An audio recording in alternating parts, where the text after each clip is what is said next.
इनके लबे रंगी की निछावर थी कि जिसने पानी के सिवा भी कपड़ा किसी चीज़ के धोने से पाक हो जाएगा, यानी अगर पानी मौजूद नहीं है तो अगर पानी मौजूद नहीं है और कपड़े पे नजासत है, मेरे ख्याल से ये गुलाब लिखा ना आपने, गुलाब जल होगा शायद, ये गुलाब जल के धोने से, यानी गुलाब जल ये कि आब गुलाब जो होता है ना, उसके धोने से पाक हो जाएगा कपड़ा। ये नहीं तो वो चीज़ जो होती है ना, जो रकीक है लिक्विड के अंदर जिसको आप बोलते हैं, या तरल पदार्थ जिसको बोलते हैं हिंदी में, तो वो बहने वाली चीज़ जो पानी के हुक्म में आ जाए, जो बह सकती है, जैसे कि आपने नाम लिखा कि गुलाब जल,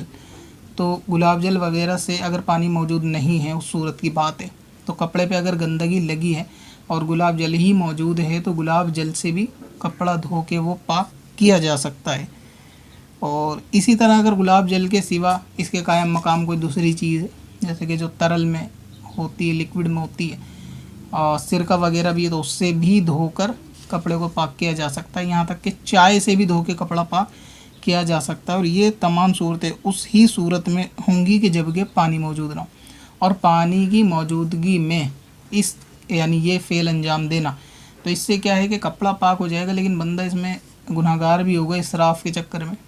कि फ़िज़ूल ख़र्ची में आ जाएगा, कि जो चीज़ जिस काम के लिए थी नहीं उसने वो फ़िज़ूल ख़र्च किया। पानी मौजूद था फिर भी गुलाब जल बहा दिया और वो दूसरे काम में